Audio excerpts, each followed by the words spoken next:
Hey guys, daqui é Kai Rocha e antes de começarmos queríamos dar a nota de que este episódio é mais um dos que estão a ser transmitidos em direto pela plataforma Twitch. Como sabem, a equipa The Pool suspendeu as gravações em estúdio, mas não parámos a nossa produção, pelo que nos podem encontrar em www.twitch.tv/ThePool.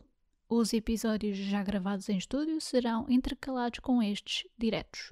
Esperamos que gostem e até já.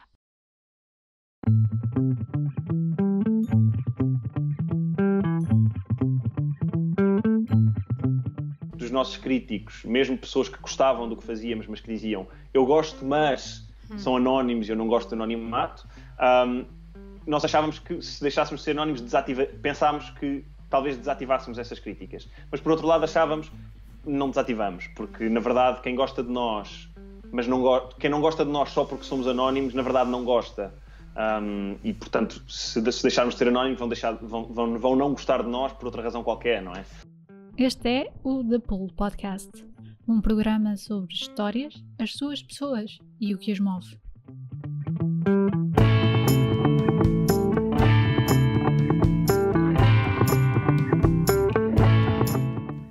Hey guys, bem-vindos a mais um The Pool Podcast. Eu sou a Kai Rocha e neste episódio falamos com João Marecos. O João é advogado, tendo mesmo estudado e passado o exame em Nova York, é fundador da Occam Legal, sobre a qual veio falar, mas também veio falar sobre muitos outros desafios. Ele é uma das pessoas por trás dos truques da imprensa portuguesa e agora dos 100 oportunidades. É uma conversa bastante interessante, onde se falou de muita coisa e esperamos que gostem e até já.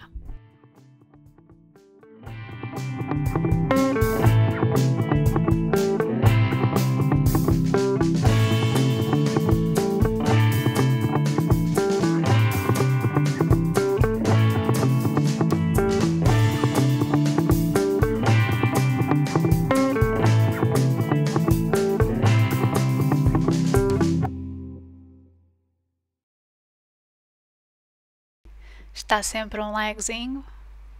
Estamos live. Estamos live! Ok. Olá pessoal, bem-vindos a mais um The Pool Podcast versão livestream. Eu hoje trago alguém de Londres, portanto é o João Marecos, que é advogado, um dos fundadores dos truques da empresa portuguesa e também dos 100 oportunidades, que ele vai falar-nos sobre isso tudo. Mas, para já, eu vou aqui apresentar o João. Olá, João. Olá. Tudo bem? Eu faço sempre esta pergunta, que é... Certo. Quem é que tu és? Portanto, apresenta-te a quem não te conhece. Bom, tanto quanto eu sei, sou o João, tenho 28 anos, sou advogado, como disseste. Vivo em Londres. Antes de viver em Londres, vivi em Berlim, em Nova York e em Lisboa, que é a cidade onde nasci e onde ainda tenho a maior parte dos meus amigos e da minha família. Sou uma pessoa que ultimamente tem feito muitas coisas diferentes, mais por ter a possibilidade de me andar aí a distrair do que propriamente por ter muitas coisas para dizer ou para fazer. Mas sim, tenho tido aí alguns projetos e podemos falar sobre eles. Sim, mas primeiro o que eu quero perguntar normalmente o que eu pergunto a seguir à apresentação... Queres ir mais profundo, não é? Quem é que és? Sim, exatamente. Isto é mais a parte pessoal também, para além dos projetos. Uhum. Mas o que eu queria perguntar primeiro era qual é que... Portanto, tu sempre quiseste ser advogado ou não? Sim, ou seja, eu desde que me lembro que tinha este desejo de ser advogado, também porque o meu pai é advogado. Feliz Dia do Pai, já agora. Sim, Feliz Dia do Pai. E portanto, eu lembro-me de o ver e de achar que era uma coisa que eu gostava de fazer, ou seja, ainda muito antes de perceber o que é que significava efetivamente ser advogado, não é? Aos 6 anos, claro, uma pessoa se calhar é muito mais por admirar neste caso o meu pai, a imagem, o símbolo, do que propriamente pelo trabalho que não conheces. E a verdade é que, se calhar por falta de imaginação, nunca me ocorreu outra coisa durante os anos todos que me levaram até à Faculdade de Direito da Universidade de Lisboa. E foi mais ou menos nessa altura que me apercebi do disparate que tinha feito. Não, estou a brincar. Não, entrei na faculdade e percebi que era um curso difícil, mas era um curso interessante, e quando terminei o curso estava cheio de vontade de começar a trabalhar, tanto que não fui fazer mestrado, terminei a licenciatura e comecei logo a trabalhar na Linklaters, em Lisboa, e estava cheio de vontade de ser advogado. Mal sabia eu que uma pessoa, para ser advogado a sério, precisa de muitos anos de advocacia, não é? Quando saímos da faculdade não somos advogados, nem perto disso. E, portanto, é esta coisa, sempre que achamos que estamos perto, percebemos que, na verdade, ainda há um caminho. E, portanto, neste momento o título já tenho, pelo menos tenho até 2 títulos de advogado, sou advogado em Portugal e sou advogado em Nova Iorque. Okay. Se sou já advogado, não sei, provavelmente advogados mais velhos diriam que ainda não. E eu respeitaria essa conclusão. Mas sim, tanto quanto me posso lembrar, que quero ser advogado. Se quer continuar a ser advogado ou se quer continuar a tentar ser advogado no futuro, não sei. Mas para já estás a ver outros caminhos assim apetitosos? Sim, ou seja, eu agora, pronto, já me estou a puxar outra vez para um projeto, parece que estou a fugir de falar destas coisas, mas eu comecei com um grande amigo um projeto chamado Occam Legal, em que basicamente nós, os dois que somos advogados, já não fazemos trabalho de advogado e o que fazemos é ligamos startups, empresas, pequenas e médias empresas, a advogados que estejam disponíveis para trabalhar em part-time com essas empresas, porque chegámos à conclusão que havia uma necessidade nestas empresas mais pequenas de arranjarem um advogado que as acompanhasse em todos os momentos, que estivesse por dentro da vida da empresa, mas que ao mesmo tempo não estivesse full-time agarrado à empresa, até porque o salário seria sempre mais puxado para estas empresas, não têm propriamente necessidades a full-time jurídicas, e portanto este tipo de modelo que não existia no mercado e que eu comecei há cerca de um ano a praticá-lo eu próprio, chegámos à conclusão que isto era uma coisa que precisava de ser mais divulgada. E é engraçado agora, até nesta altura em que está toda a gente a trabalhar de casa, eu já desde há um ano e qualquer coisa que trabalho a partir de casa, na verdade até há mais tempo, já há quase 2 anos que trabalho a partir de casa, e que trabalho com flexibilidade. Portanto, para mim, na verdade, esta situação toda não me trouxe grande disrupção no meu dia-a-dia de trabalho. Mas pronto, para fechar o círculo, basicamente já estamos a fazer uma coisa que não é advocacia. Já estamos aqui quase a fazer de ponte entre advogados e empresas. E, na verdade, eu no futuro vejo-me muito a fazer esse papel quase de tradutor entre aquilo que é a linguagem específica dos advogados e a linguagem específica das empresas, sobretudo empresas das áreas tecnológicas, porque muitas vezes estas duas linguagens não casam. E é preciso uma espécie de um esforço de tradução para que a necessidade de um lado e o conselho, o advice jurídico do outro casem. E, portanto, no futuro, quem sabe, pode ser um bocadinho esse o meu papel, na medida em que já leva uns aninhos de linguagem jurídica.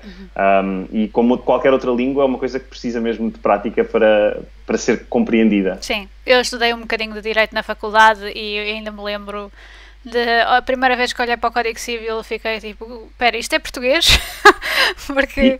E percebeste que não era aquilo e fugiste a tempo. Por acaso, tenho uma história engraçada, mas isso vai para outro podcast, é melhor. Tá bem. Mas, quando é que essa iniciativa então começou? Occam Legal, não é? Occam Legal, sim. Eu comecei a fazer isto, ou seja, eu comecei a trabalhar em part-time com startups em fevereiro do ano passado.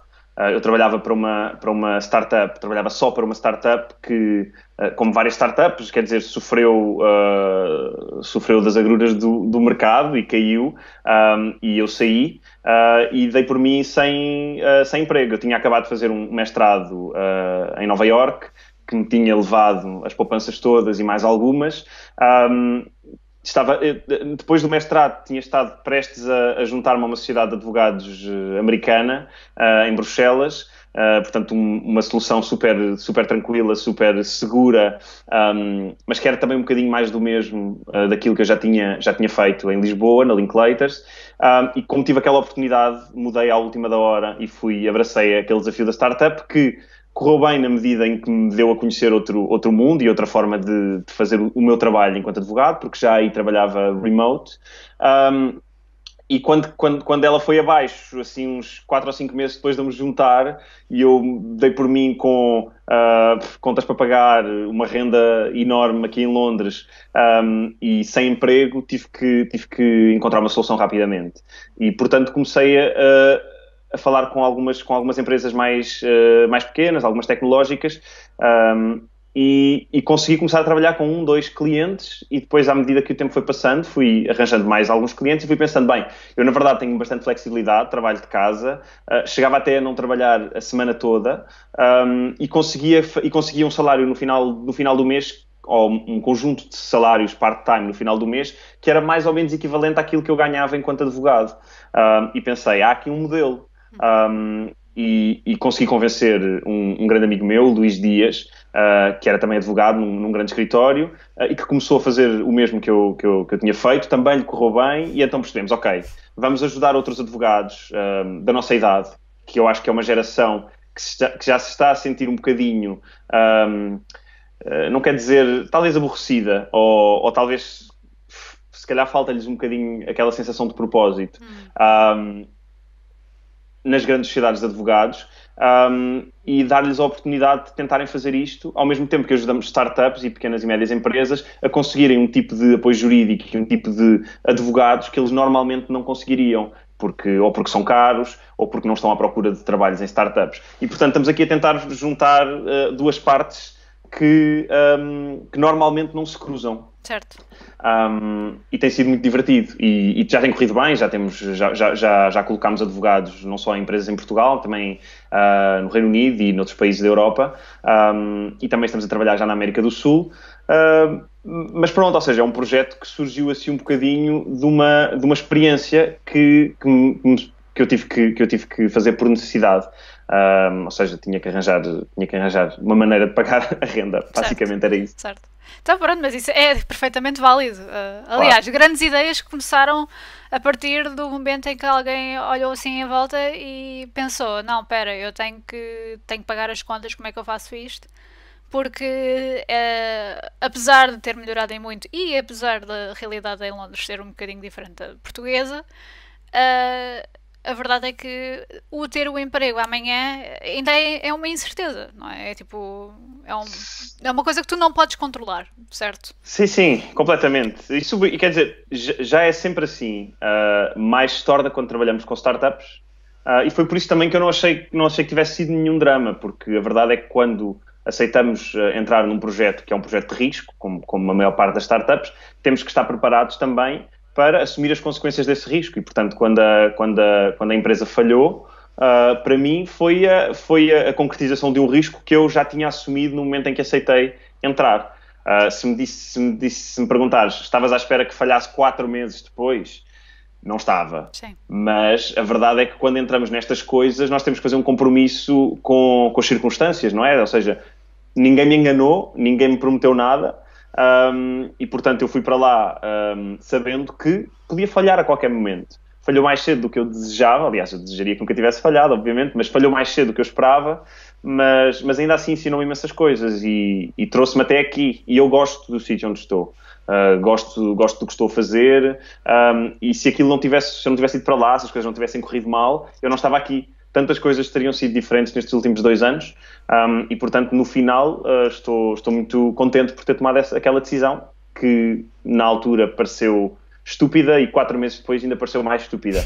Mas 2 anos depois está comprovada que foi uma excelente decisão. Sim. Uma pergunta que isto lá está, vem de uma pessoa completamente leiga de direito, a não ser aquelas tais aulas que eu tive na faculdade, que passei com 14. Ué, não está mal, nada mal. Nada mal. Qual é a diferença então? Tu tens então essa experiência mesmo em primeira mão, que é qual é a diferença que tu tenhas reparado, a maior diferença entre o direito europeu ao direito português, ao direito americano, porque tu de facto já tiveste essa experiência, certo? Certo, ok, eu vou tentar, ou seja, mantendo as coisas de forma mais simplificada possível. There's your challenge. Quando falamos em direito europeu, estamos a falar normalmente de direito da União Europeia, não é? Que é um conjunto de regras que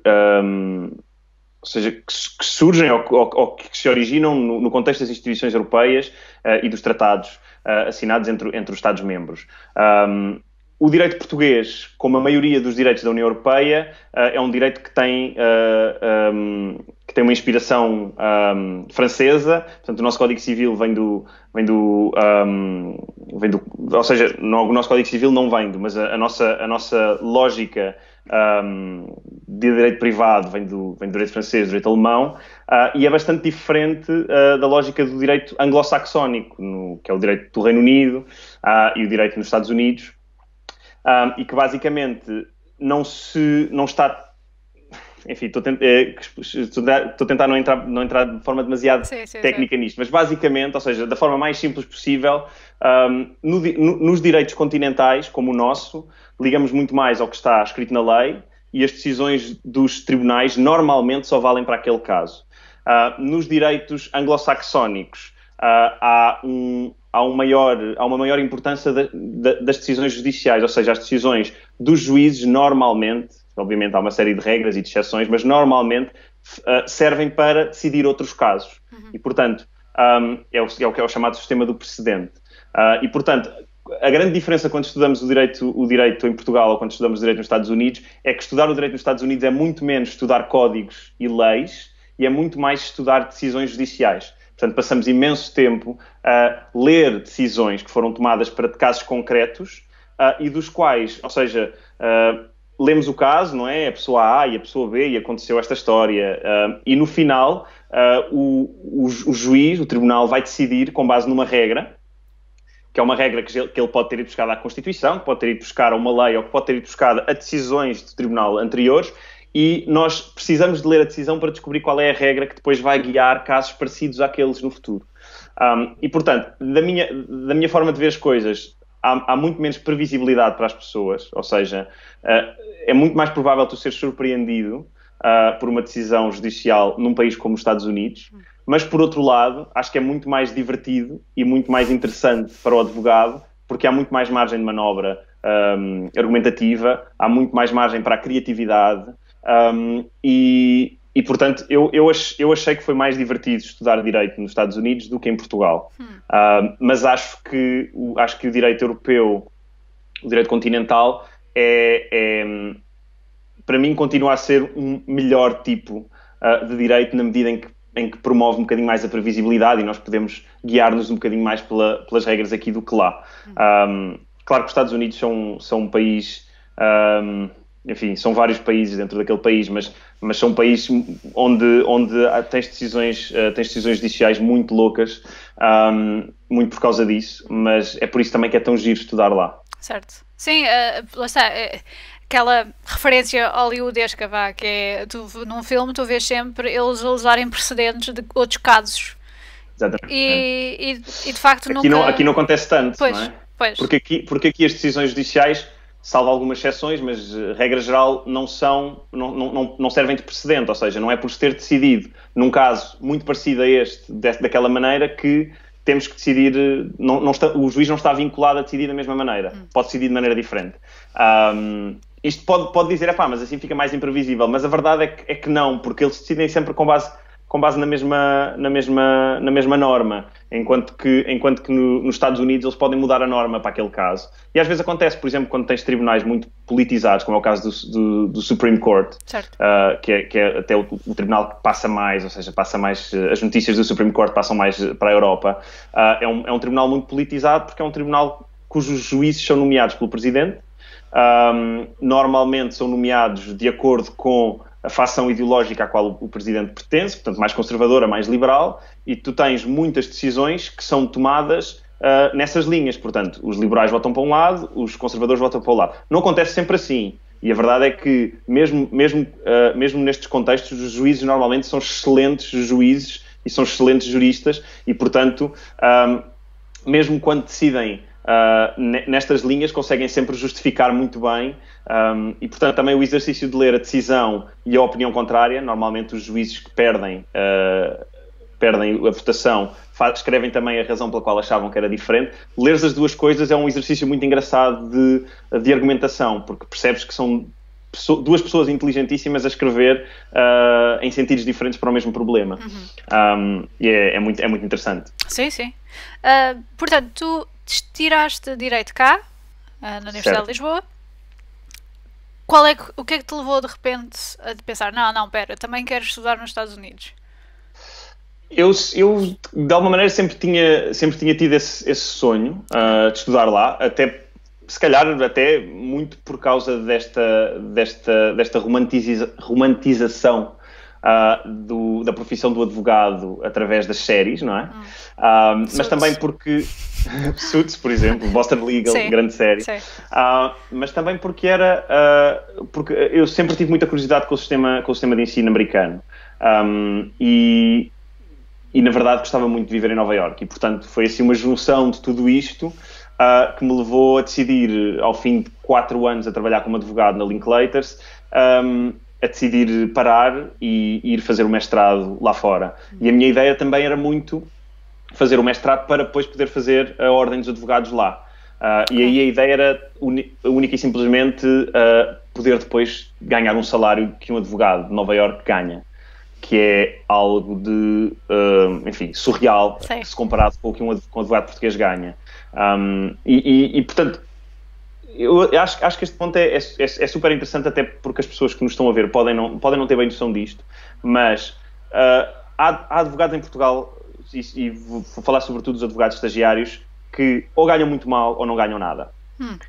E têm que fazer os estágios. Os estágios são 2-3 anos, é obrigatório, e há muita gente que faz o estágio a trabalhar, e a trabalhar bem, não é? Muitas horas, ou sem receber, ou a receber pouco. Eu não me incluí nesse grupo. Eu tive a sorte de fazer o estágio num sítio onde me pagavam bem para o contexto português. Mas às vezes tu encontras-te com advogados da tua idade que trabalham noutros países, em Espanha, na Bélgica, no Reino Unido, têm exatamente a mesma experiência que tu, têm exatamente a mesma formação que tu, e às vezes ganham 2, 3, 4 vezes o que tu ganhas. Eu já nem estou a falar dos americanos, que ganham bem mais, mas mesmo aqui tão perto, não é? E eu houve uma altura em que senti, porque trabalhava muitas horas,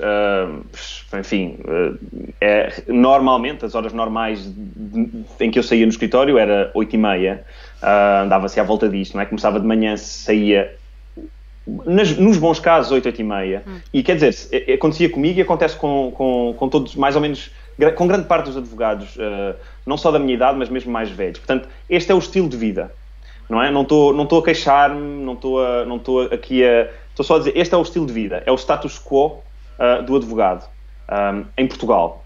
É o status quo do advogado em muitos países, não em todos, mas em Portugal é esse. E essa era a minha realidade. E o que eu sentia quando falava com outras pessoas, com outros advogados de outros países da minha idade, era, enfim, eu trabalho o dia todo, eu não tenho tempo para fazer mais nada a não ser ir jantar fora de vez em quando consigo, mas também não posso marcar com muita antecedência porque não tenho a certeza se naquele dia vou poder sair a horas. Se é para fazer isto, então eu quero fazer isto noutras condições. E este foi o raciocínio que eu tive porque o podia ter, porque tinha condições para ir para fora, estudar, ter essa qualificação e trabalhar no estrangeiro. mas a maior parte dos meus colegas, se calhar nem sequer se pode dar ao luxo de ter de tomar esta decisão. Certo. E enfim, lá está, mais uma vez, falo da minha condição de privilegiado, não só porque tinha um estágio bem remunerado, como tive possibilidade de estudar para o estrangeiro, mas não deixo de me esquecer que tenho amigos e que conheço muita gente que fez o estágio a receber muito pouco, não é? E quem recebe muito pouco ou nada não consegue sair de casa dos pais, não consegue poupar, não consegue fazer mestrados no estrangeiro e não consegue ir ganhar mais. E, portanto, o elevador social para aí. Pois. Nessa impossibilidade de poupar. Certo. Mas isso também se aplica também não só aos advogados, não é? Sim, aplica-se a toda a gente, não é? Acho que mais ou menos em Portugal temos um problema grave com a capacidade de poupança, não é? Os salários são muito baixos, quem vive nas grandes cidades as rendas estão a subir, quem vive especificamente em Lisboa dificilmente, é muito difícil viver sozinho, não é? É muito difícil viver sozinho, já nem estou a dizer no centro de Lisboa, mas mesmo aproximando-me já dos arredores, é muito difícil. E é assim, não dando para viver sozinho, não dando para poupar, não conseguimos fazer planos, não é? Se só conseguimos começar a poupar aos 35, só vamos ter dinheiro suficiente para fazer qualquer coisa aos 40. Quer dizer, as coisas têm que ter uma lógica. Eu sinto que em Portugal perdemos um bocado essa lógica. E quem ganha 1.000 euros por mês, ou 900 euros por mês, e tem que pagar uma renda em Lisboa e comer, e pagar impostos, não consegue poupar. Não consegue poupar. Está sempre a contar os eu estou a falar de advogados, mas podemos falar de jornalistas. E quando falamos de jornalistas, falamos das pessoas que têm a responsabilidade de nos trazer as notícias, que têm a responsabilidade de as investigar, que têm a responsabilidade de fazer um trabalho com tempo, com condições. E há jornalistas que têm 40 anos e que estão a receber 1.000 euros. Têm famílias. Isto, quer dizer, chega a ser ridículo termos um país inteiro, não é um país inteiro, mas é uma grande parte do país, até porque o salário médio é bastante baixo, temos uma grande parte do país sem capacidade de poupança, não é? Porque sem poupança não há elevador social. Pois. É impossível, não conseguimos ir buscar mais educação, não conseguimos investir em nós, não conseguimos investir em ninguém, não é? E portanto aí estamos mais dependentes, claro, de circunstâncias, não é? E quando chega uma crise destas, como a que estamos agora a viver, é normal que muita gente sinta que não tem condições para se suster, não é? Sim, para parar de trabalhar, não é? É preciso ter uma rede, não é? E uma rede de segurança ou se chamam pais, ou se chama poupança, certo, ou se chama Estado. São as três redes de segurança que existem: pais, poupança e Estado. E há muita gente que já não tem os pais para os segurar, e a maior parte das pessoas não tem poupança e, portanto, obviamente que está a cair no Estado e que vai continuar a cair no Estado, essa rede. Por muito que queiramos que não seja assim. E respeito perfeitamente quem acha que não é assim, que não tem que ser assim, mas então tem que haver alternativas. E se não há alternativas, então temos que aceitar que estas são as redes que temos. Mas permites-me que seja... Eu percebo exatamente o que estás a dizer, porque acho que de facto cai exatamente nesses três pontos e que de facto a vida é bastante difícil, mas... Queria-te perguntar, achas que se calhar essa incapacidade de poupança também não recai pelo facto de termos uma pouca literacia financeira? Eu acho que esse é um ponto válido, e acho que isso é um bocadinho notório, e não espanta, não é? Porque na verdade todos, pelo menos, quer dizer, eu fiz escola pública a vida toda, não é?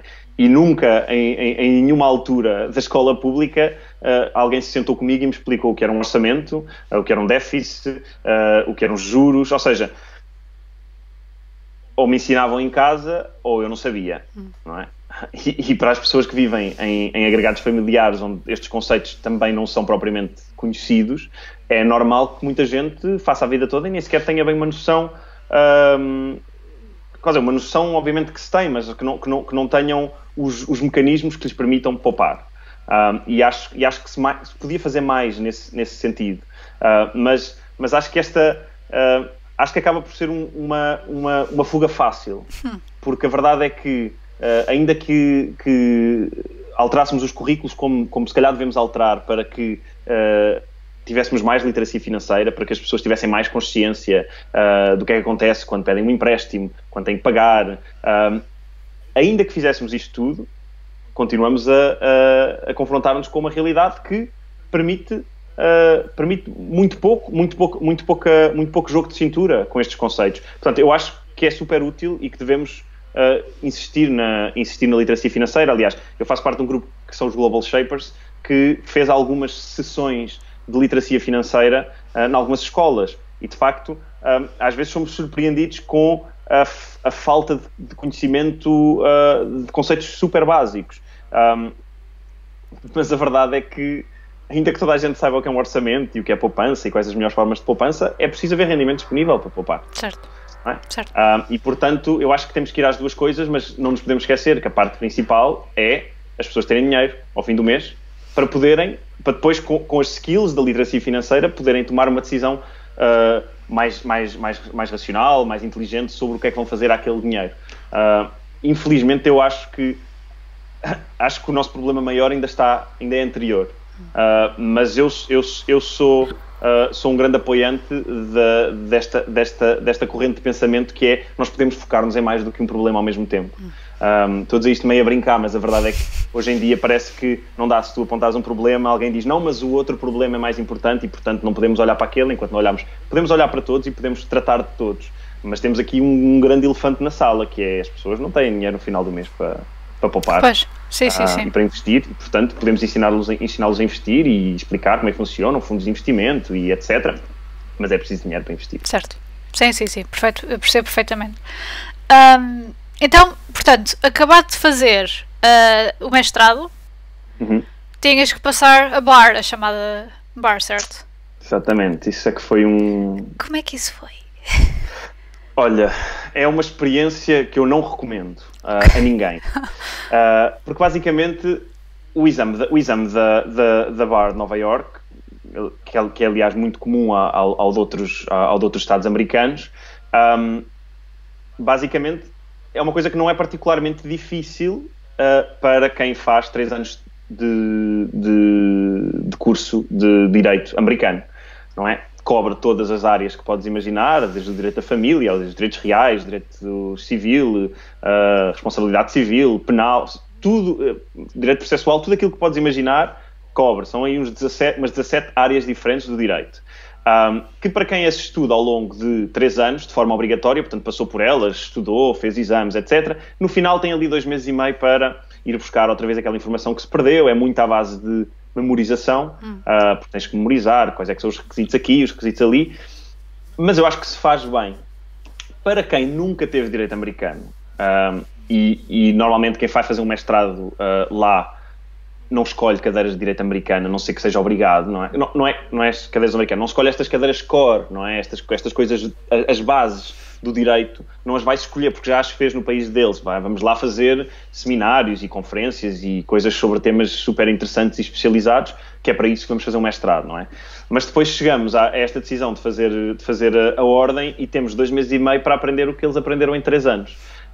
E não estou a brincar, nós recebemos, tens obrigatoriamente que pagar um curso, porque se não pagares esse curso não tens hipótese nenhuma, e é um curso que te envia uma pilha de livros, que não estou a brincar, é mais ou menos tipo assim, e tens um programa de aulas diárias, sábados e domingos incluídos, que tens que seguir, e é uma loucura, não é? Há pessoas que se fecham, há pessoas que entram em quarentena durante 2 meses e meio, literalmente, que não saem para fazer quase nada, estudam, chegam ao exame, fazem o exame e 50% passa. 50% só. Mas, ou seja, no estado todo, estudantes estrangeiros é mais ou menos 50% que passam. Okay. Depois, obviamente, varia de universidade para universidade. Estudantes estrangeiros de excelentes universidades têm uma percentagem de passagem superior. Mas sim, ou seja, é complicado, é muito trabalhoso E eu nunca estive tão nervoso como no dia em que recebi o e-mail com o resultado. Okay. Porque eu só pensava que se o resultado fosse negativo eu não queria fazer aquilo outra vez. E provavelmente, ou seja, não sei, mas provavelmente não o tinha feito.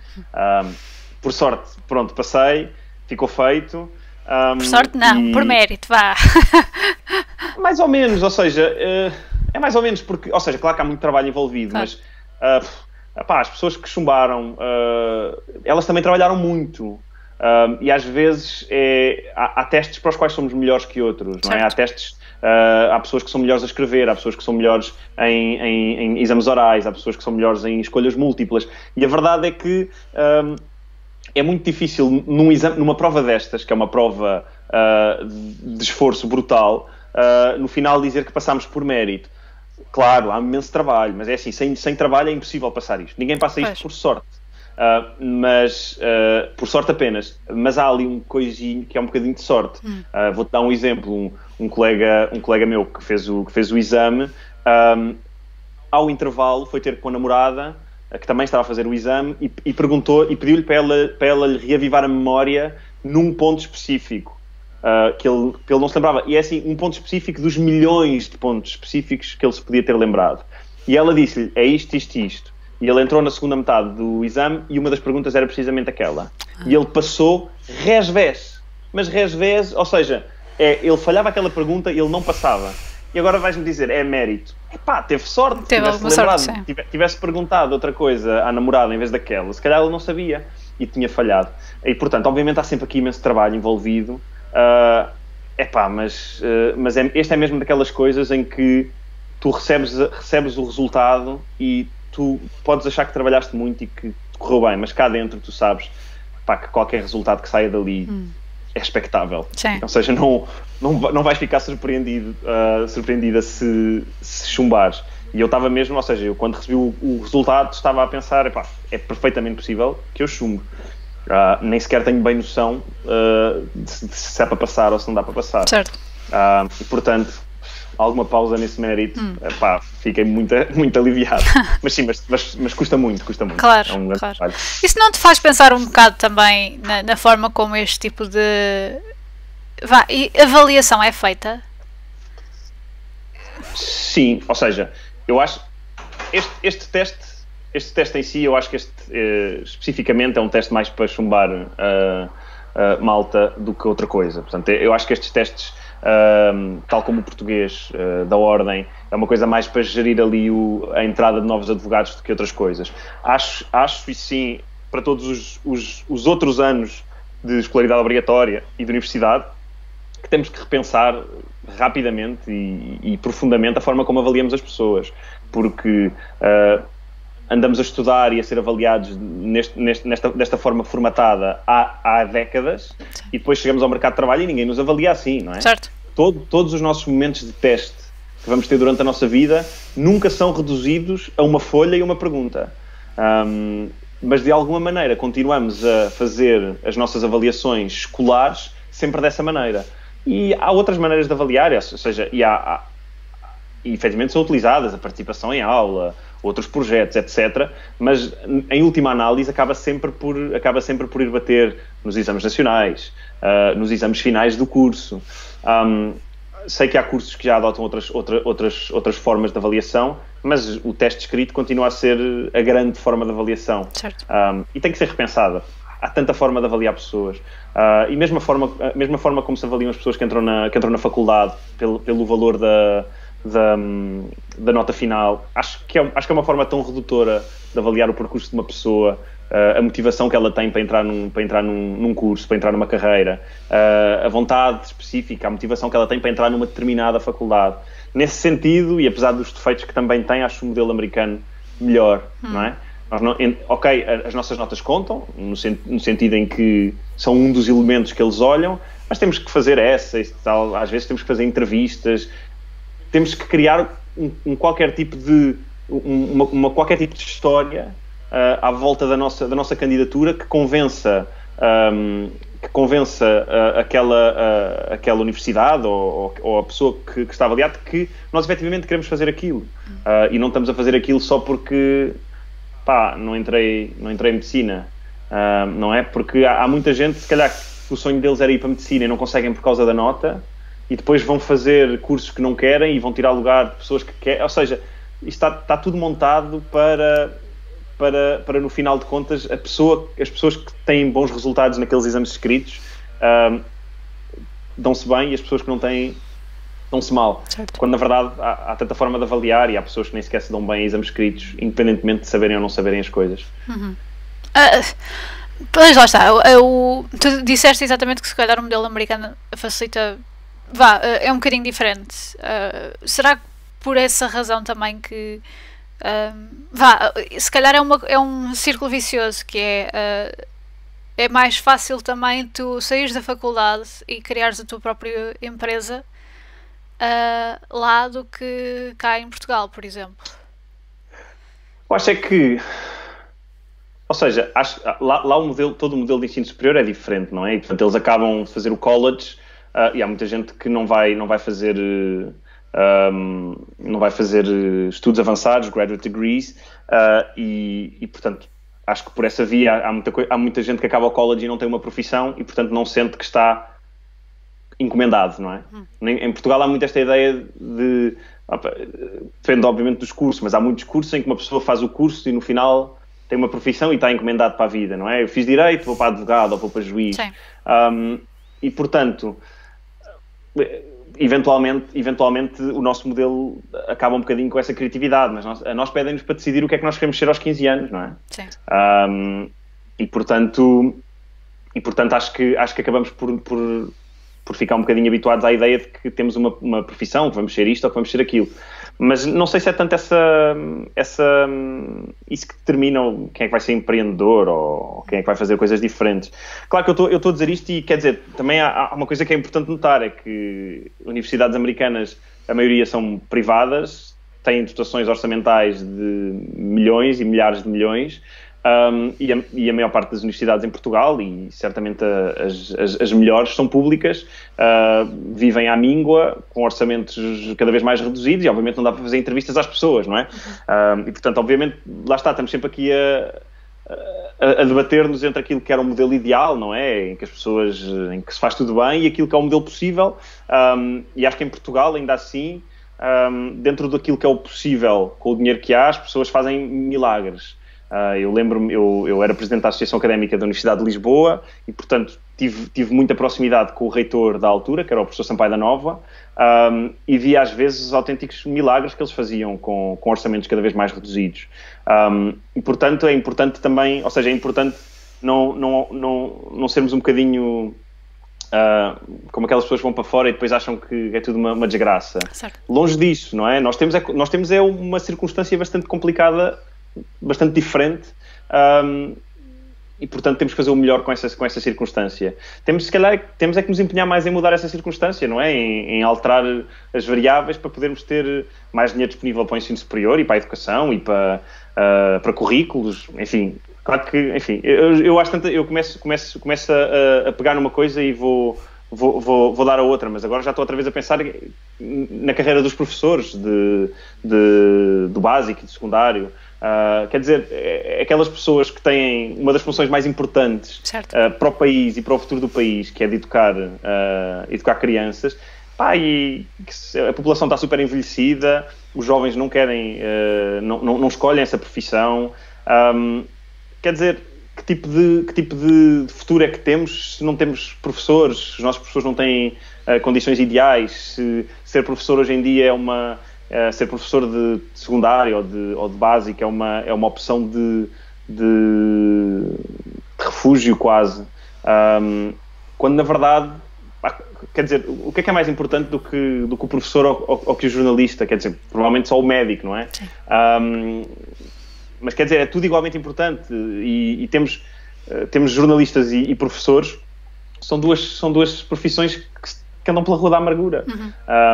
E depois queremos andar bem informados e queremos que as pessoas tenham boa educação.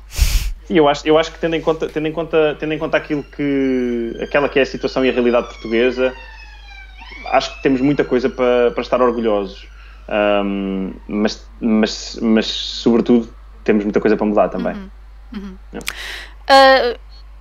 Voltando então, tu então passaste a bar, não é? O exame da ordem nos Estados Unidos. E o que é que aconteceu a seguir? Ficaste lá? Não, portanto, eu tinha um emprego em Bruxelas, Ok. E ia para Bruxelas. E depois aí, 15 dias antes de ir para Bruxelas, tive uma proposta de uma empresa que estava em Londres, para ir trabalhar como advogado deles. E olha, e fui. Foi assim uma coisa, tive assim, enfim, quer dizer, eu sabia bem ao que é que estava a dizer que não é? Era muito dinheiro, uma carreira tranquila, segura, previsível, e de muito trabalho. E eu disse que não a isso para ir para uma coisa remota, arriscada, e divertida. E escolhi isso. Lá está, mais uma vez, uma escolha que só pode fazer quem tem condições para isso, não é? E, portanto, eu tinha essas condições e, na verdade, os meus pais, tanto nessa altura como mais tarde, quando fiquei sem emprego e tive que decidir entre um emprego full-time numa empresa alemã, também super seguro, super tranquilo, super normal, ou entrar nesta aventura de trabalhar por conta própria. Em ambas as situações, os meus pais abriram-me os olhos para o facto de eu estar nesta situação privilegiada de poder escolher, e de poder tomar a decisão mais arriscada, menos garantida, e nesse sentido também fui um sortudo. As coisas têm corrido bem, podiam ter corrido mal. Se tivessem corrido mal, tinha sido ok, não é? Porque tinha uma rede por trás. Tinha os pais. Certo. Já não tinha poupanças porque tinha acabado de as gastar em Nova Iorque, mas tinha os pais. E, portanto, pude tomar essa decisão e felizmente correu muito bem. Portanto, onde é que Berlim aparece? Berlim aparece, portanto, depois de eu terminar depois de eu ficar sem emprego, não é? Estava a pagar uma renda brutal em Londres e pensei, bom, a primeira coisa a fazer é livrar-me desta renda, não é? Não tenho condições para pagar, e pensei para onde é que eu vou seguir, e Berlim apareceu como uma solução natural por várias razões, por razões pessoais, não é? Tinha uma pessoa com a qual eu estava a começar um namoro, que se tinha mudado para Berlim há pouco tempo e, portanto, pareceu-me normal, vou mudar para Berlim, vamos ver como é que corre, Sim. Se vai a algum lado ou não. Também, na verdade, como já estava a trabalhar para duas empresas de forma remota, tanto faz onde é que estou, portanto, vamos para Berlim, bora. As rendas são muito mais agradáveis do que em Londres, são até mais agradáveis do que em Lisboa, porque têm um esquema de rendas controladas, não estão entregues ao mercado. O que facilitava, não é? E, portanto, Berlim aparece também por ser um hub de startups, e eu estar a virar-me um bocadinho para esse mercado. E, portanto, foi aqui um conjunto de situações que me levaram a Berlim, e estive lá de março de 2019 a novembro. Ok. Sim, 7 meses, 8 meses. Então depois voltaste para Londres, para a renda chata. Para a renda chata, sim, mas agora partilhada. Ok, que ajuda. Portanto, mais digerível. Sim. E também já noutras circunstâncias, portanto, já não trabalho só para 2 clientes, já trabalho para mais, já tenho outras fontes de rendimento, as coisas estão a correr bem desse ponto de vista e, portanto, também me permitem estar aqui, mesmo não tendo necessidade. Mais uma vez, lá está, é uma escolha que eu posso fazer, e que não está acessível a toda a gente. Claro. E, portanto, sim, vim aqui para Londres, também porque acho que é um sítio muito bom para lançar um negócio, e, portanto, cá estou. Onde é que apareceu então aí os truques da imprensa portuguesa? Os truques aparecem antes destas aventuras todas. Os truques aparecem no final de 2015. Eu tinha conhecido o Pedro Bragança, que é meu amigo e é coautor dos truques. Conheci-o no contexto da campanha do professor Sampaio da Nova, a Presidente da República. Eu estava nessa campanha porque conhecia o professor pessoalmente da universidade e era é uma pessoa que eu admiro imenso. E o Pedro estava envolvido na campanha a partir do Porto, e nós começámos a falar e demos muito bem e começámos a falar sobre imprensa, também um bocado a propósito do facto da imprensa estar a fazer uma cobertura da corrida inicial à presidência um bocadinho pouco isenta, não é? Consigo lembrar-me assim de grandes momentos como a despedida do professor Marcelo do seu espaço de comentário na TVI, com vários jornalistas e lágrimas e etc. E, enfim, estavam-se a despedir dele porque ele já ia para a campanha, mas era como se já fosse para a presidência. Também assim um editorial do Público extraordinário, parecia, eu não me lembro bem, nem me lembro bem das palavras, mas era assim, tipo, chegou o nosso Salvador. E quer dizer, eu percebo que o professor Marcelo exalte estes ânimos, porque de facto é uma pessoa extraordinária, foi meu professor, estive com ele também em alguns órgãos da faculdade e portanto tive a oportunidade de falar com ele também noutras circunstâncias. Acho que é uma pessoa com imensos predicados. Pareceu-me que a imprensa estava um bocadinho... primeiro estava a dar uma corrida que estava a começar como fechada e depois a dar clara primazia a um candidato. E decidimos mais ou menos de forma, quer dizer, não programada, começar a falar sobre imprensa. E, na verdade, o nosso primeiro foco nem sequer foram os presidenciais, foi a greve de fome do Lati, que só chegou à imprensa portuguesa, já ia para aí no 10º dia, e nós começámos a falar dela bem antes. E foi acho que foi esse assim, o primeiro momento em que aquilo que nós estávamos a dizer começou a ecoar nas redes sociais, e apercebemos que havia de facto este buraco no que toca ao diálogo entre leitores e imprensa.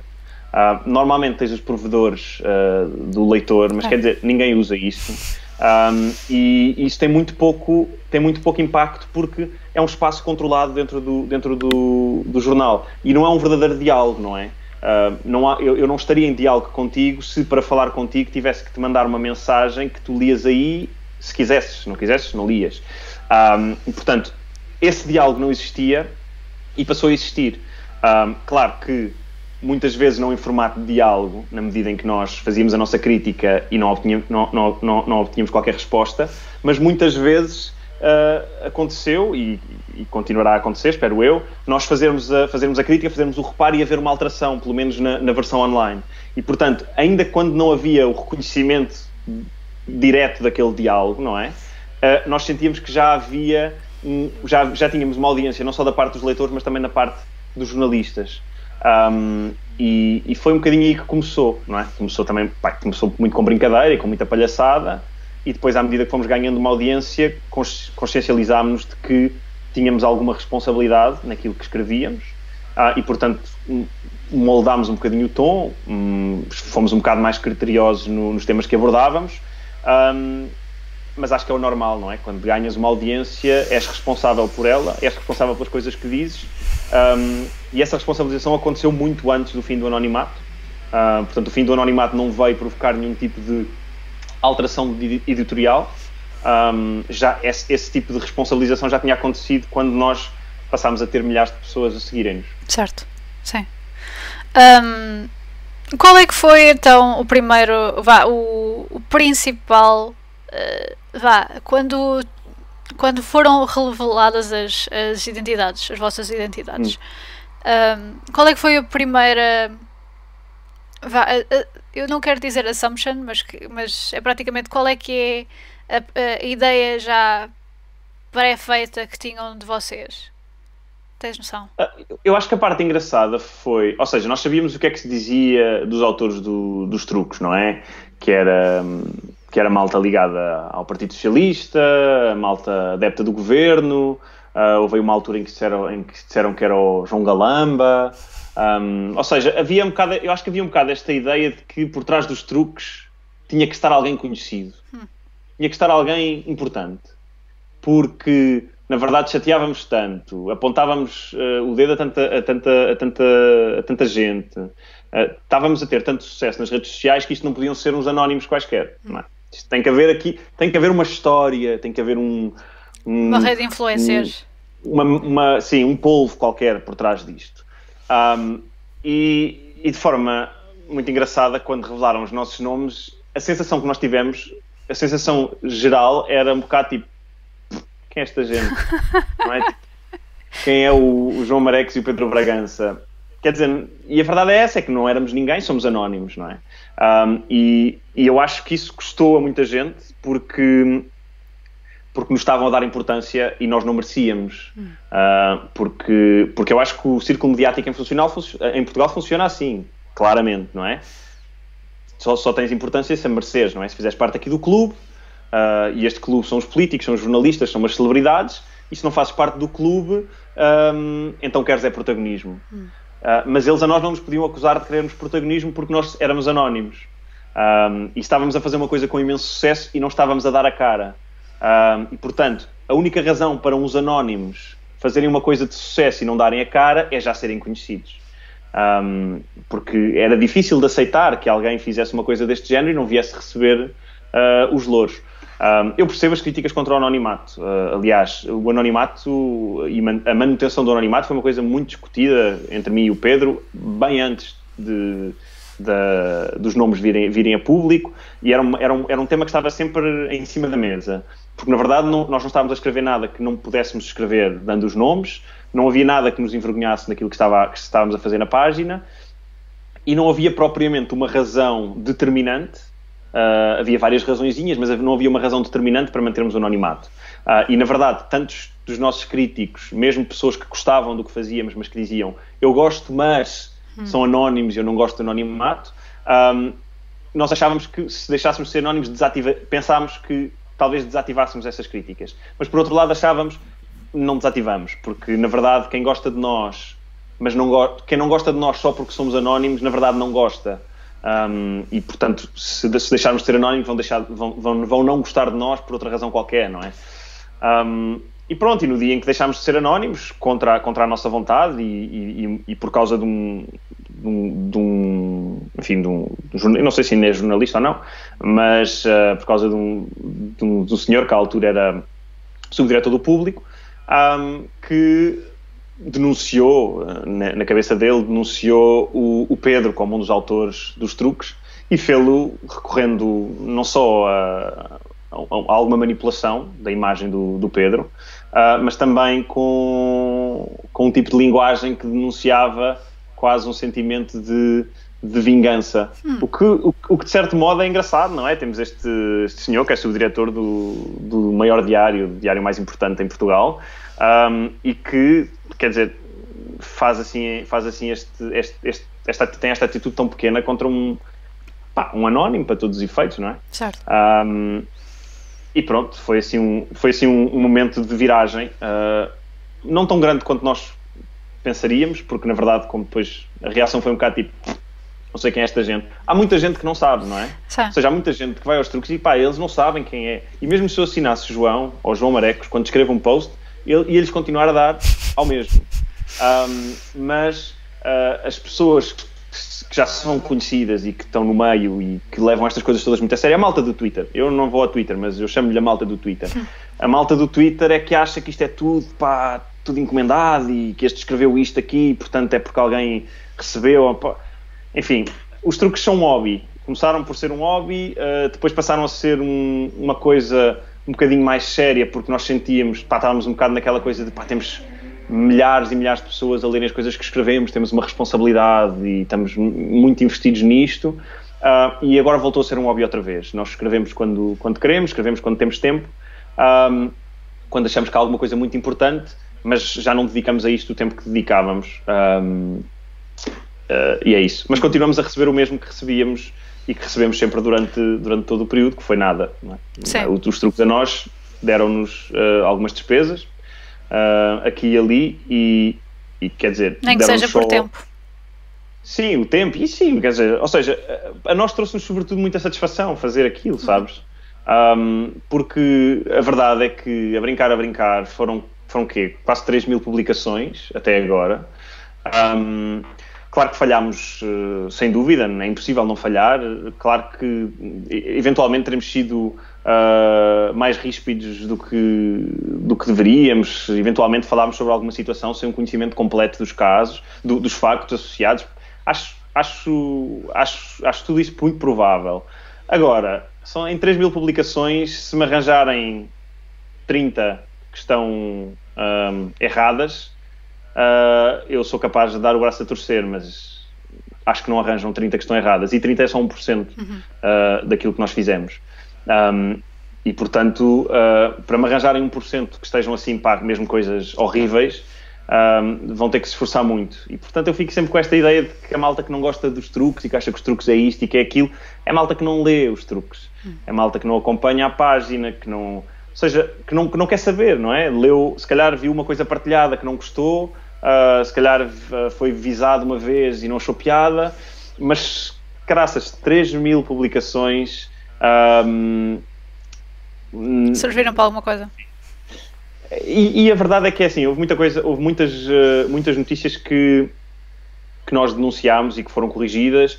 Houve algumas coisas, até capas do Expresso, que efetivamente depois vieram a dar confusão porque não era exatamente como estava lá, e que fomos nós que dissemos em primeiro lugar que não era exatamente assim, e portanto acho que fizemos algumas coisas muito, muito grandes, e se calhar a maior parte das pessoas nem sequer tem noção que quando temos a Clara de Sousa a entrevistar o Pedro Santos Guerreiro e a perguntar-lhe, bom, mas este relatório de Tancos não é oficial, como vocês dizem, e ele a dizer, não, é oficial porque foi feito por não sei quem, que antes daquele momento acontecer e daquela capa do Expresso estar a ser posta em xeque no jornal da SIC, houve um post de uma página de Facebook que chegou a centenas de milhares de pessoas que disse precisamente aquilo. E estas coisas têm impacto.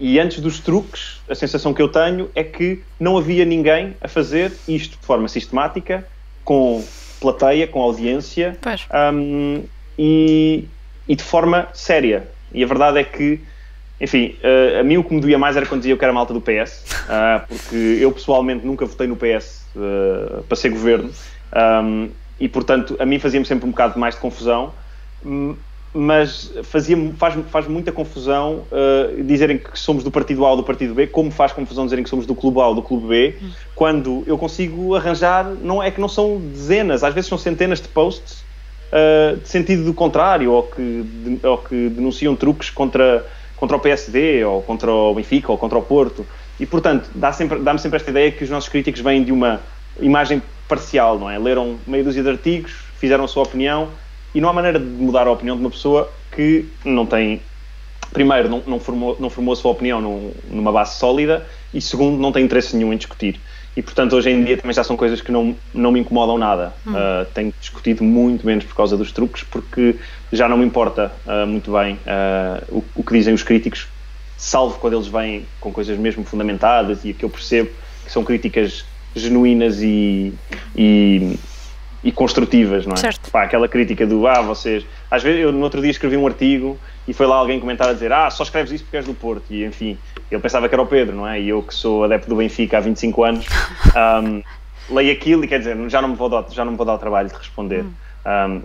Também é um mecanismo de adaptação a quem está muito nas redes sociais e a quem faz trabalhos para as redes sociais, tu deves saber, é que temos que saber escolher que tipo de batalhas é que vamos iniciar. E as batalhas das caixas de comentários já dei para esse peditório, já não vou dar mais. Não, é das coisas de facto mais extenuantes que eu conheço, e se tiverem community managers a verem-nos ou a ouvirem-nos, bem-ajam, porque é trabalho árduo e é pouco recompensado. Compensado, é verdade. Sim.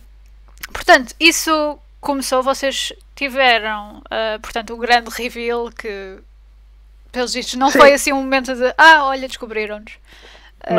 Foi apenas uma coisa mais casual, pelos vistos. Sim, até porque nós já tínhamos falado com alguma imprensa, sob reserva de anonimato, mas pessoalmente.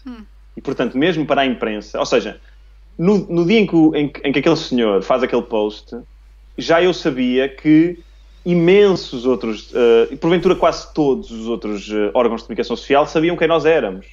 E simplesmente tomaram a decisão consciente e a meu ver, bem, de não dar àquilo relevância de notícia. Porque, de facto, não era notícia.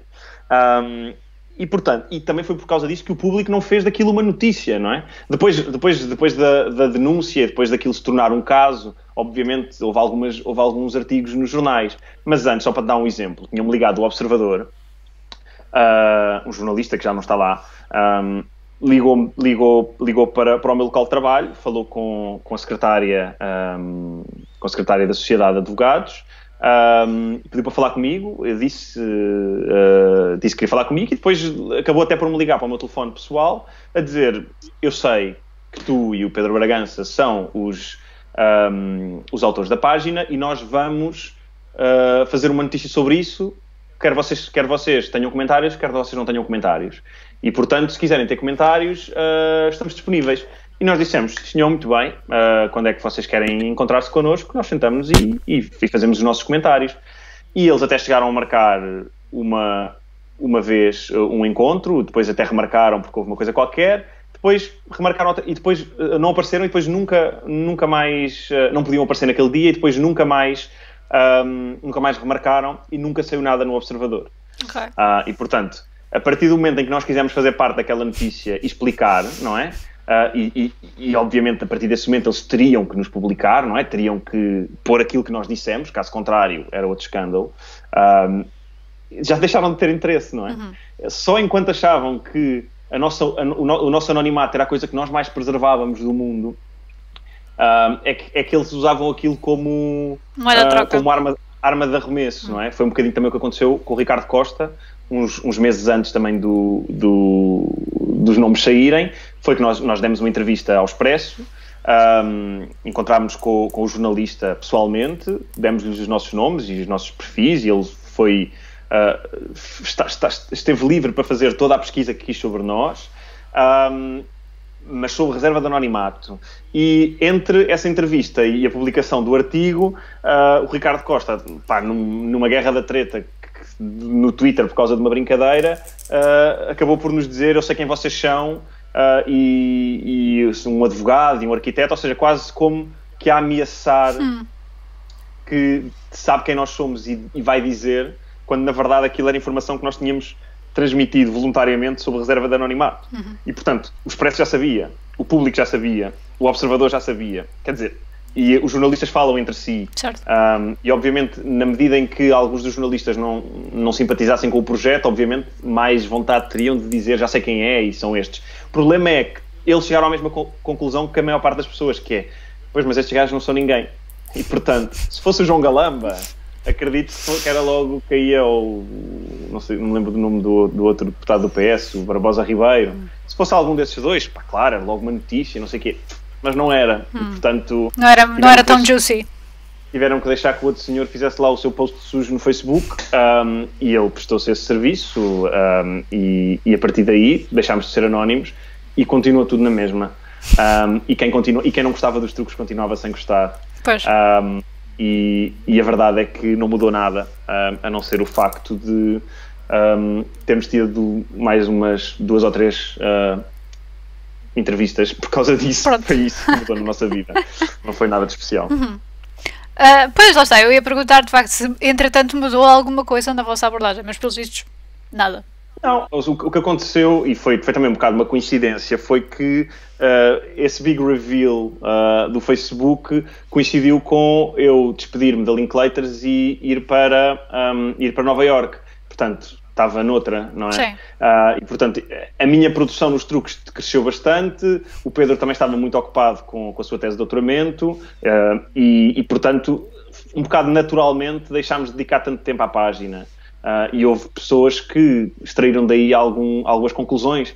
Aliás, engraçado, foi escrita uma tese de mestrado sobre os truques há pouco tempo, que está disponível online, e foram escritos, acho que já 2 artigos também científicos científicos, portanto, são estudos sobre o número de artigos, o tipo de temas, etc. E um desses artigos que agora não tenho a certeza de onde é que eram os investigadores, talvez do ISCTE, conclui que depois da revelação do anonimato, a página passou a publicar menos. E é verdade, mas passou a publicar menos não por causa do anonimato, mas porque eu fui para Nova Iorque. E portanto, ou seja, o que mudou foi ou seja, a vida das pessoas, não é?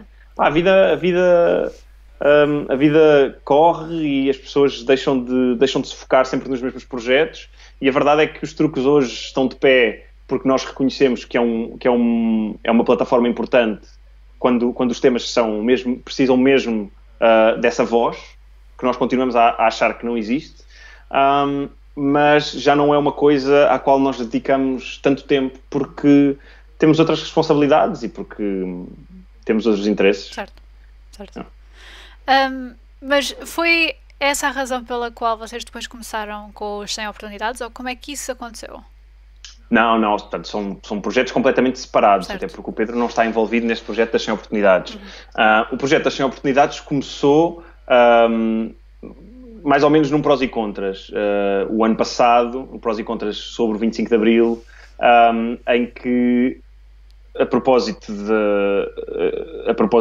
uma pergunta da Fátima, eu disse que achava que a imprensa convidava sempre as mesmas pessoas. E que, para além de convidar sempre as mesmas pessoas, são sempre pessoas da mesma geração, não é? Desta geração que já está na televisão há 30 anos. E portanto, dizia-lhes eu, que deviam convidar jovens, sobretudo porque numa geração tão qualificada, ou com gerações de jovens tão qualificadas, temos especialistas nas várias áreas que são jovens e que podem falar sobre os mesmos temas que eles levam lá sempre os mesmos a falar. E a Fátima disse-me, em primeiro lugar, não é assim tão fácil encontrar jovens, e em segundo lugar, quando os encontramos, muitas vezes eles não querem vir. E eu disse, ok, então vou fazer uma lista de jovens que podem falar, que são especialistas nas várias áreas e que querem vir, se os convidarem. E depois, na sequência disso, falei com os Global Shapers, com os meus colegas nos Global Shapers, que acharam uma ideia, primeiro uma boa ideia, uma ideia que se enquadrava nos valores e na missão do grupo, e portanto, todos juntos trabalhámos neste projeto, que começou por ser um projeto que nós pensávamos que ia ter um impacto, enfim, mais reduzido, não é? Íamos apresentá-lo, sei lá, na FNAC do Colombo,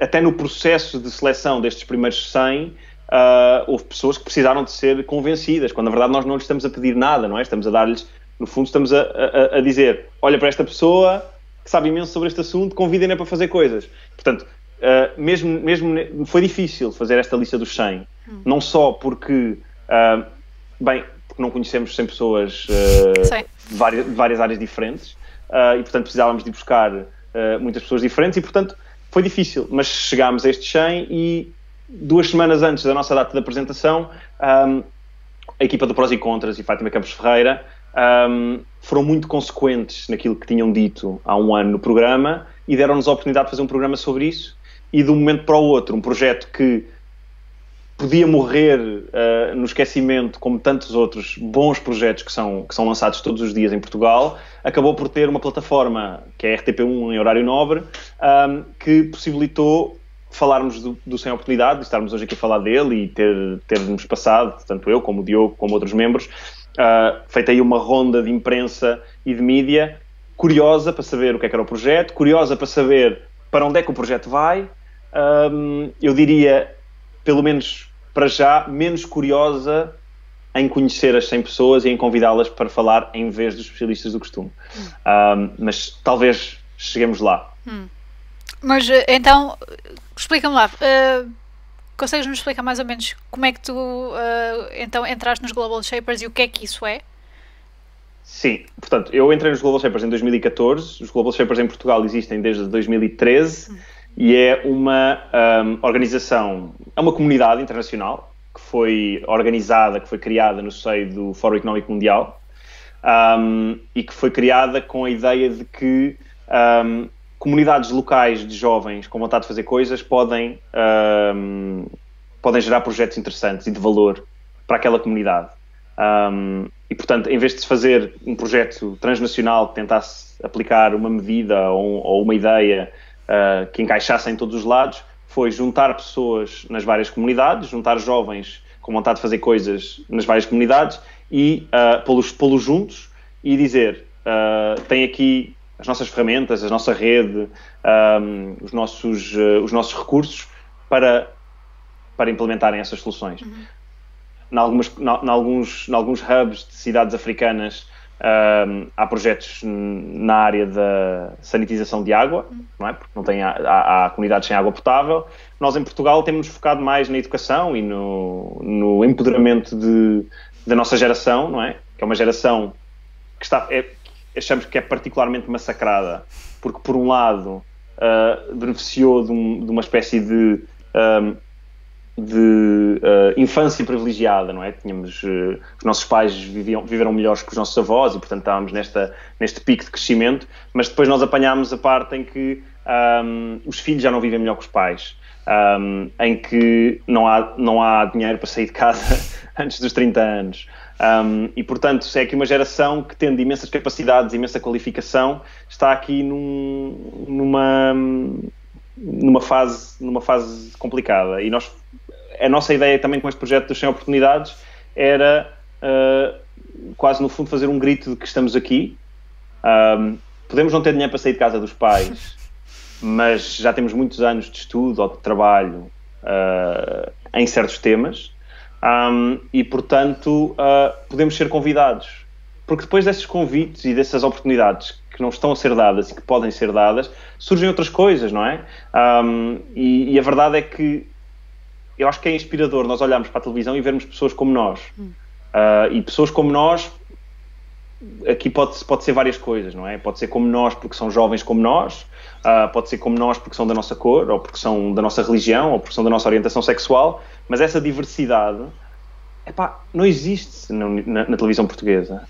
E nós fizemos isto para a juventude, mas podíamos ter feito isto para tantos outros elementos de diversidade que não estão presentes e que não custa nada estar. Eu acho que a grande dificuldade à diversificação é, porventura, as pessoas que organizam estes debates não terem acesso a estas pessoas. Ou seja, não sabemos onde é que estão, tem que organizar algo rápido, precisa de alguém para falar do coronavírus ou do que for, do pé para a mão. Onde é que eu vou buscar esta pessoa? E claro, ligam aos de sempre porque sabem que eles atendem, sabem que eles já lá foram e que são bons e que não os vão deixar mal e, portanto, acaba por se entrar num ciclo fechado, certo. Porque não há informação, não há acesso e, portanto, o 100 Oportunidades nasceu para ser uma base de dados, não é? Um exemplo de que se precisarem de alguém para falar desta matéria, vão ali ao site e pode ser que encontrem. E, portanto, para mim, uma métrica de sucesso, para nós, uma métrica de sucesso sem oportunidades seria surgirem outros projetos como este, que tivessem 100 jovens africanos, 100 imigrantes, 100 membros da comunidade LGBT, 100 mulheres. Ou seja, 100 mulheres. Já houve um projeto interessante que é chamado A Mulher Não Entra, que cada vez que havia um debate sem uma mulher no painel, fazia o call-out nas redes sociais. Certo, sim, eu conheço. Ou seja, acho que há imensos projetos que podem ser feitos. A diferença entre os 100 oportunidades e, se calhar, muitos desses projetos é que nós tivemos uma oportunidade de ouro de fazer a apresentação na RTP. Mas a verdade é que também tivemos essa oportunidade porque lhes propusemos isso, não é? Sim. Dissemos, olha... Puseram ao público ainda por cima. É? E a verdade é que, pelo menos da minha experiência, há alguma abertura dos mídia para estas iniciativas, cada vez mais, e, portanto, acho que passa um bocadinho por aí. Passa um bocadinho por aí, por pormos mãos ao trabalho, não é? Isto é uma lista de 100 pessoas, ou seja, deu trabalho porque é uma coisa que demora, sobretudo se quisermos ter pessoas boas e um mínimo de diversidade possível, demora, mas também não tira anos de vida a ninguém. E, portanto... olha, se alguém nos estiver a ouvir e achar que há um determinado grupo da população que está subrepresentado, copiem o modelo. Sim. Se precisarem, nós damos-vos o site e vocês copiam o site e fazem outra coisa igual. Mas podemos fazer coisas quanto a isto. O importante mesmo é não deixar que as coisas continuem na mesma. não é? A verdade é que nada muda se nós ficarmos calados. A imprensa, ou seja, muda, não é? Como dizia o Carlos Moedas na apresentação do Sem Oportunidades, as coisas mudam, mas levam tempo. E se nós estivermos a gritar, se nós estivermos a dar exemplos, se nós estivermos a ajudar, se calhar as coisas mudam mais rápido. E foi um bocadinho nessa onda que surgiu Sem Oportunidades. Foi também um bocadinho nessa onda que surgiram os truques, ou seja, é preciso haver diálogo. Não vamos deixar mais que se tomem decisões sem nós. Que se façam coisas sem nós podermos dar a nossa opinião. Se as redes sociais têm imensas coisas negativas e têm algumas coisas positivas, e uma das coisas positivas é esta possibilidade de nós podermos ser interlocutores. Antes não podíamos, estávamos em casa, tínhamos uma televisão, podíamos gritar com a televisão, mas não... Ninguém mais nos ouvia, sim.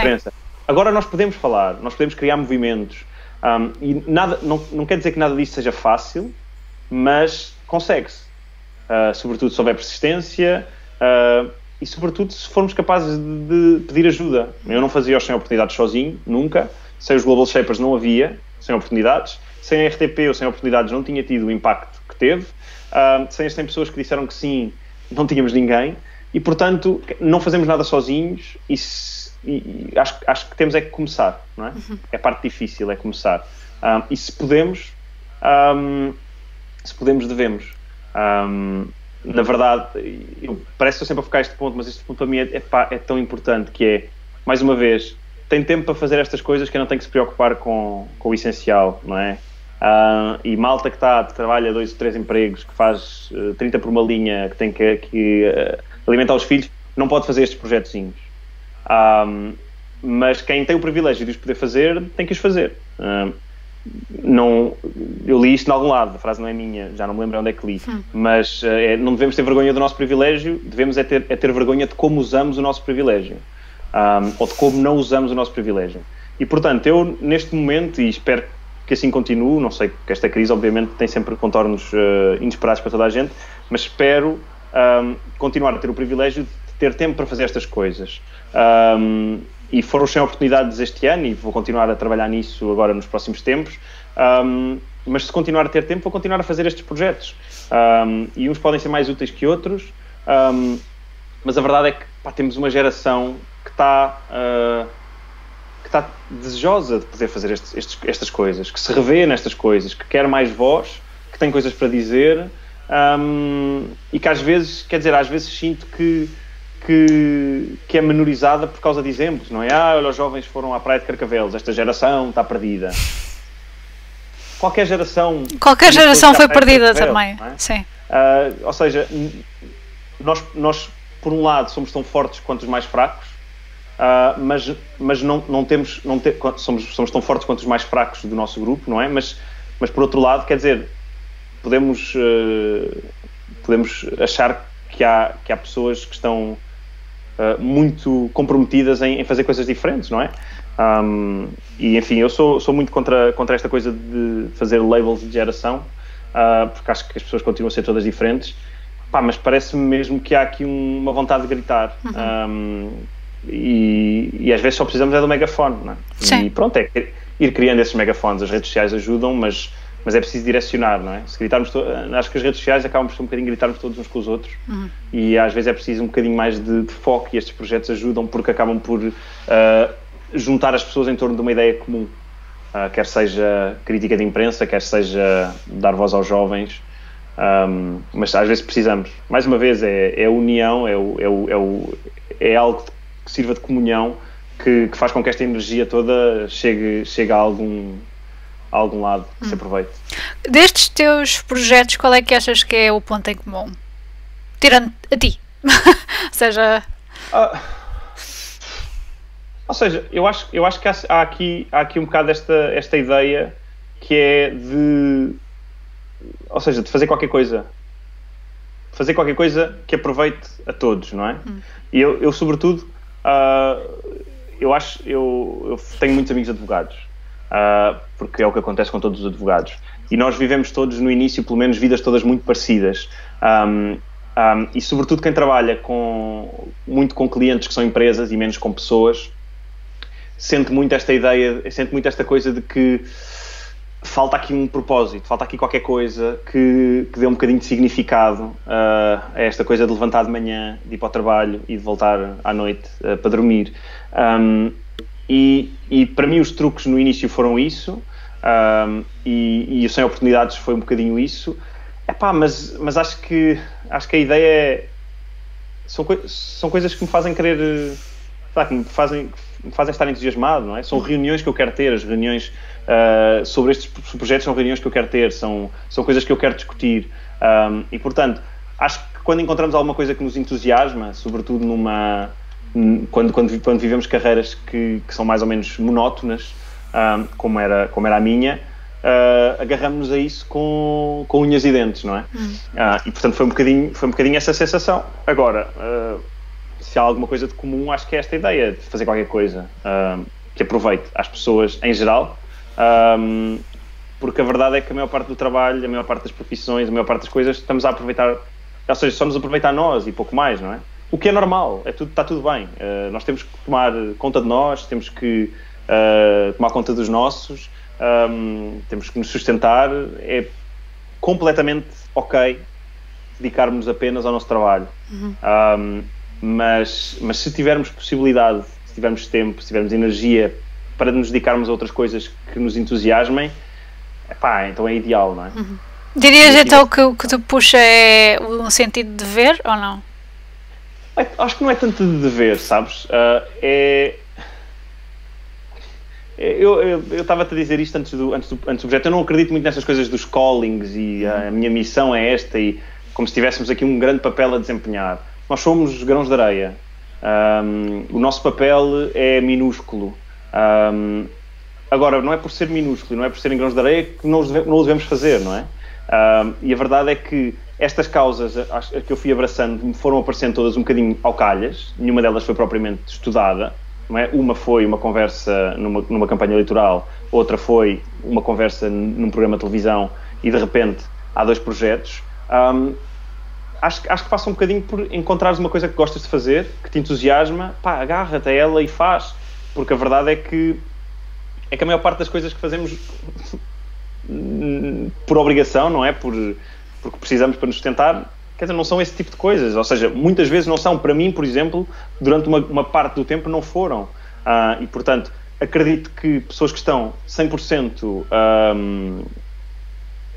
contentes com o seu trabalho, com a sua vida, que não sintam tanto esta necessidade de fazer outras coisas, de ir buscar satisfação a outras coisas. Mas em última análise o que me puxa é o que puxa toda a gente, que é sentir-me bem com aquilo que eu faço. E neste caso, tanto os truques como os Sem Oportunidades foram 2 coisas que me fizeram sentir bem, que me fizeram sentir que eu estava a ajudar, que eu estava a dar voz, e portanto acaba por ser quase que dá esta sensação egoísta no final, que é nós só fazemos coisas pela satisfação pessoal, mas em certa medida o que me puxou para fazer estes projetos não foi mais do que eram coisas que eu queria mesmo fazer, que eu estava mesmo entusiasmado, que assim que o desenho do projeto se tornou um bocadinho mais claro, eu percebi, vamos fazer isto. E às vezes é um bocado a sorte também de ter pessoas à tua volta que se entusiasmam pelo mesmo projeto, não é? No caso do Pedro, no caso do Diogo, do João, tantos dos Global Shapers, ou seja, as pessoas entusiasmam-se pelo projeto e ganha-se um bocado este sentido de coisa conjunta que estás a fazer com os teus amigos, com pessoas que gostas, e as coisas surgem por aí. E portanto, lamento não poder dizer o meu calling ou a minha missão porque não tenho missão absolutamente nenhuma. Os projetos nos quais eu fiz parte têm missões, e portanto eu revejo-me nessas missões. Não quer dizer que não venha a fazer um projeto amanhã que tenha missões completamente diferentes, provavelmente, não é? Provavelmente todos os projetos que eu fizer vão ser com missões diferentes. Se continuar a conseguir fazer projetos, se calhar se chegar a uma situação em que aquilo que eu estou a fazer profissionalmente me preenche tanto e me dá tanta felicidade que eu não preciso de mais nada, se calhar deixo de fazer outros projetos e passo a fazer só esse, quem sabe, não é? Mas lá está, tu disseste que o que tu fazes, tipo, nós somos grãozinhos de areia, não é? Mas se calhar isto influencia outros grãozinhos de areia a fazer outras coisas, e se calhar é o suficiente, não é? Ou seja, eu concordo absolutamente com isso. Eu acho que nós somos grãos de areia, mas não é por sermos grãos de areia que não temos de fazer nada. Ou seja, temos é que ter um bocado de consciência também. E eu disse isso um bocado na sequência ou seja, quando eu digo a minha missão não tenho missão. Mas sou totalmente partidário do facto de que podemos fazer muita coisa pelos nossos grãozinhos de areia, pelos grãozinhos de areia à nossa volta, não é? E por estes grãozinhos de areia, porque na verdade o que estamos a fazer, aquilo que fazemos hoje afeta os grãozinhos de areia de hoje e pode afetar mais uns grãozinhos de areia no futuro. E eu acho que se o podemos fazer, então façamo-lo. Não tanto numa lógica de dever, mas numa lógica de... ou seja, é bom, porque não? Se podemos, vamos tentar, vamos fazer. E é mais um bocado nessa lógica. Mas sim, mas sempre consciente da nossa transitoriedade e do nosso tamanhinho, que é pequeno. João, para terminar, onde é que as pessoas podem encontrar então esses projetos em que tu estás envolvido? Olha, os truques estão apenas no Facebook, os truques da imprensa portuguesa, podem pesquisar e seguir a página. O Sem Oportunidades está sobretudo no... Bem, tem o site onde estão os 100, www.semoportunidades.pt. 100 com 100, atenção. 100 com 100, exatamente. E no Instagram podem seguir @100oportunidades. Sigam, nós estamos a partilhar um a um todos os membros e depois queremos fazer umas coisas engraçadas. E é isso. Ok. E podem seguir a página da Ockham Legal no LinkedIn e falar comigo se tiverem alguma questão ou se quiserem só dizer que adoraram a entrevista da Kai. Ou então que não, vai, eu também aceito feedback. Pronto. Vou ter um artigo dos truques a dizer, Kai. Quer dizer, eu não sou impressa, isto não é impressa. Ninguém está imune, não é? Ninguém está imune. Verdade. Um dia, sim. Quem sabe, até eu ou o Pedro podemos estar lá avisados. Eu digo, se tiver alguma coisa para corrigir, a sério, give it Claro. to me, porque eu estou mesmo, eu estou aqui a aprender, não é? Sim, estamos todos, não é? Sempre, sim, em tudo. Sim. Ora, João, muito obrigada. Não saias ainda daí, mas Não muito sai, obrigada. vou ficar aqui. Beijinho. Tchau. Tchau. Pessoal, obrigada por terem assistido. Já sabem, somos do Pool Podcast no Instagram e no Facebook e somos Podcast Pool no Twitter. Entretanto, se tiverem algumas questões ou dúvidas sobre, ou até mesmo sugestões para convidados, podem-nos contactar pelo poolpodcast@gmail.com. Portanto, é uma coisa bastante caseira, como podem ver, temos uma conta de Gmail. Eu tenho 100 sugestões de convidados. Já vou falar contigo sobre isso. Portanto, muito obrigada e até para a semana. Fiquem atentos às redes sociais para os próximos live streams, porque vamos cá estar e vamos intercalar com os episódios anteriores que tínhamos gravados com estes, depois no YouTube e nos agregadores de podcasts habituais. Portanto, obrigada e até à próxima.